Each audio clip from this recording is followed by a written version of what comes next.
Krisis menurut Kamus Besar Bahasa Indonesia merupakan keadaan kekurangan pangan dalam masyarakat yang ditandai dengan menipisnya persediaan pangan. Sedangkan ekonomi merupakan ilmu mengenai asas-asas produksi, distribusi, dan konsumsi atau pemakaian barang serta kekayaan seperti keuangan, perindustrian, dan perdagangan. Krisis ekonomi adalah keadaan di mana perekonomian pada seseorang, sebuah wilayah, negara, ataupun dunia mengalami penurunan drastis. Sartono Kartoditjo mendefinisikan ekonomi sebagai suatu proses disintegritas yang mengganggu berfungsinya suatu sistem. Menurut A.A. Abdurrahman mendefinisikan krisis sebagai kekuatan-kekuatan yang menyebabkan sesuatu keadaan menjadi sepi dalam bisnis cycle. Krisis ekonomi merupakan fase bisnis cycle yang menandakan volume perdagangan jatuh secara mendadak, keuntungan usaha dan kesempatan serta upah menjadi sedikit barang dan persediaan turun sangat cepat. Berdasarkan pengertian tersebut, dapat kita ambil kesimpulan bahwa krisis ekonomi merupakan kejadian di mana perekonomian dalam suatu wilayah atau negara mengalami penurunan secara drastis sehingga mengganggu berfungsinya suatu sistem perekonomian. Seperti halnya menyebabkan rendahnya keuntungan usaha dan upah kerja. Assalamualaikum warahmatullahi wabarakatuh. Perkenalkan, saya Suci Nandawati, NIM 2081984. Saya dari kelas 3 IPSC. Saya di sini akan membahas mengenai jenis-jenis krisis ekonomi. Langsung saja, jenis krisis ekonomi yang pertama adalah krisis produksi. Krisis produksi adalah suatu keadaan di mana terjadi pengurangan produksi yang berdampak pada taraf hidup petani lewat jalur rumah tangga, yang berarti menyebabkan naiknya harga dari jalur produsen atau pasar. Contohnya seperti kenaikan harga bahan baku tepung, yaitu berupa gandum, dari tangan petani sehingga menyebabkan bertambahnya biaya produksi. Yang kedua adalah krisis perbankan. Krisis perbankan menurut Hardy dan Pazabasiglu didefinisikan sebagai suatu keadaan di mana yang pertama, tingginya kredit macet atau NPL yang melebihi 10% dari seluruh aset atau 2% dari produk domestik bruto. Yang kedua adalah biaya penyelamat perbankan melebihi 2% dari PDB yang ada. Yang ketiga, terjadinya nasionalisasi bank atau pengambil alihan perbankan oleh pemerintah. Yang keempat, terjadinya penarikan dana secara besar-besaran oleh nasabah. Yang kelima, penutupan bank oleh pihak pemerintah baik sementara maupun selamanya. Menurut Goldstein dan Turner menjelaskan ada beberapa faktor yang menyebabkan terjadinya krisis perbankan. Yang pertama, ketidakstabilan kondisi ekonomi makro baik eksternal maupun domestik. Yang kedua, terjadinya ledakan pinjaman, penurunan harga aset dan gelombang arus modal yang masuk. Yang ketiga, kenaikan liabilitas bank dengan ketidakcocokan jatuh tempo atau ketidakcocokan mata uang yang besar. Yang keempat, struktur sektor finansial. Krisis yang ketiga adalah krisis nilai tukar. Berdasarkan penelitian yang dilakukan oleh Kaminsky et al. Atau dengan beberapa kawannya, diacu oleh Handoyo, menyatakan bahwa krisis nilai tukar adalah suatu kondisi di mana adanya serangan pada mata uang yang mengakibatkan depresiasi yang sangat tajam pada mata uang atau penurunan secara besar-besaran pada cadangan devisa. Krisis nilai tukar ini sebagai akar dari krisis ekonomi yang terjadi ketika pemerintah mempertahankan nilai tukar pada tingkat tertentu dengan menggunakan cadangan devisa yang secara terus-menerus.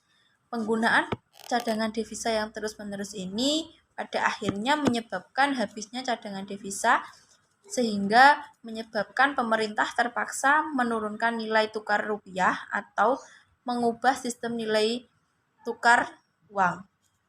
Krugman menyatakan bahwa terdapat 4 faktor penyebab krisis nilai tukar. Yang pertama adalah ekspansi moneter dan kredit domestik yang berlebihan. Yang kedua, neraca berjalan yang memburuk. Yang ketiga, sistem finansial yang rapuh. Yang keempat, keterbukaan perekonomian yang semakin tinggi menuju ke arah keterbukaan terhadap pihak asing. Dampak dari krisis ekonomi. Dalam suatu masalah pasti terdapat dampak di dalamnya. Krisis ekonomi memiliki dampak yang merugikan bagi setiap negara yang mengalami krisis ekonomi ini. Krisis yang paling berpengaruh pada masa krisis ekonomi adalah krisis pada sektor keuangan. Berikut adalah beberapa dampak dari krisis ekonomi. Yang pertama adalah krisis keuangan menyebabkan dana yang direpatriasi berjumlah besar sehingga menimbulkan penjualan saham dan surat berharga dan utang dalam jumlah yang besar. Yang kedua adalah gejolak kurs berdampak pada kenaikan harga dan inflasi yang menjadi tinggi. Yang ketiga, krisis moneter menyebabkan sektor industri mengalami penurunan dalam penciptaan nilai tambah produksinya karena naiknya biaya produksi. Yang keempat, banyak muncul pengangguran karena terdapat beberapa faktor atau sektor perekonomian yang mengurangi tenaga kerjanya. Yang kelima, terhambatnya akses finansial. Yang keenam, terjadinya krisis hibah yang berupa dana bantuan dari luar negeri yang mengalami penurunan akibat melemahnya perekonomian di negara maju.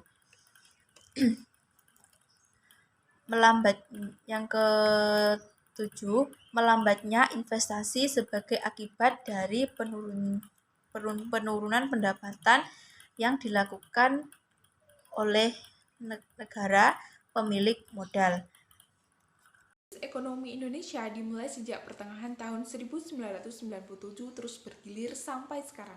Krisis ekonomi di Indonesia jika dilihat berdasarkan proses terjadinya didahului oleh suatu euforia adanya pertumbuhan yang tinggi dalam kurun waktu yang lama yang digambarkan sebagai economic miracle oleh Bank Dunia, yang kemudian timbul gejolak yang menyebabkan suatu distress dan melalui dampak penularan yang sistematik menjadi krisis. Krisis tersebut semula terjadi di sektor keuangan perbankan, kemudian melebar menjadi krisis ekonomi yang secara sistemik, melebar menjadi krisis sosial politik dan akhirnya krisis kepemimpinan nasional. Faktor-faktor penyebab krisis di Indonesia yaitu dibedakan menjadi dua. Yang pertama, faktor internal.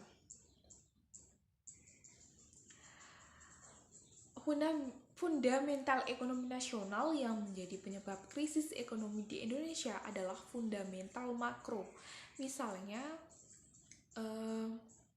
pertumbuhan ekonomi, pendapatan nasional, tingkat inflasi, jumlah uang beredar, jumlah pengangguran, jumlah investasi, keseimbangan neraca, pembayaran, cadangan devisa, dan tingkat suku bunga. Jika dilihat dari fundamental ekonomi makro, krisis Indonesia tidak hanya pada sektor moneter saja yang terkena dampaknya, namun juga pada sektor real memiliki kontribusi terhadap krisis ekonomi yang terjadi di Indonesia. Hal ini karena dua alasan, yaitu yang pertama, perkembangan sektor moneter bisa dibilang sangat tergantung dari perkembangan sektor real karena uang atau falas sudah menjadi komoditas yang diperdagangkan seperti produk-produk dari sektor real. Yang kedua yaitu perubahan cadangan. Falas sangat sensitif terhadap perubahan sektor real atau perdagangan luar negeri yang menyebabkan salah satu penyebab depresiasi nilai tukar rupiah yang menciptakan krisis ekonomi di Indonesia adalah karena terbatasnya cadangan falas di Bank Indonesia. Selain faktor internal tersebut, ada juga faktor eksternal yang memengaruhi krisis ekonomi di Indonesia. Antara lain, yang pertama yaitu Jepang dan Eropa Barat mengalami penurunan pertumbuhan ekonomi sejak awal dekade tahun 90-an dan tingkat suku bunga sangat rendah. Dana sangat menimpa sehingga sebagian besar arus modal swasta mengalir ke negara-negara Asia Tenggara dan Timur yang akhirnya membuat krisis. Yang kedua yaitu daya saing Indonesia di Asia yang lemah, sedang nilai tukar rupiah terhadap dolar Amerika Serikat terlalu kuat atau overload. Krisis ekonomi di Indonesia ini menimbulkan suatu dampak yang biasa disebut dampak sosial krisis ekonomi. Dampak yang ditimbulkan antara lain yaitu inflasi yang relatif terkendali menjadi hiperinflasi. Kedua, yaitu masuknya modal asing dalam jumlah besar. Modal yang keluar pun dalam jumlah besar. Yang ketiga, tingkat pengangguran menjadi sangat tinggi. Yang keempat, meningkatnya jumlah penduduk yang hidup di bawah garis kemiskinan. Selanjutnya yaitu meningkatnya jumlah anak yang putus sekolah dan meningkatnya kejahatan